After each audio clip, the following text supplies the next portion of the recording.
മുളക് പൊടിയൊക്കെ ഒഴിക്കണം. ഇനി നമുക്ക് ഉപ്പ് ഇടാം. ഇത്തിരി ഇടാട്ടോ, കൂടുതൽ ദിവസം വേണ്ട.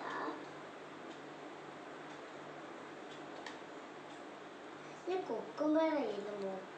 ഇങ്ങനെ നന്നായി മിക്സ് ചെയ്യാം.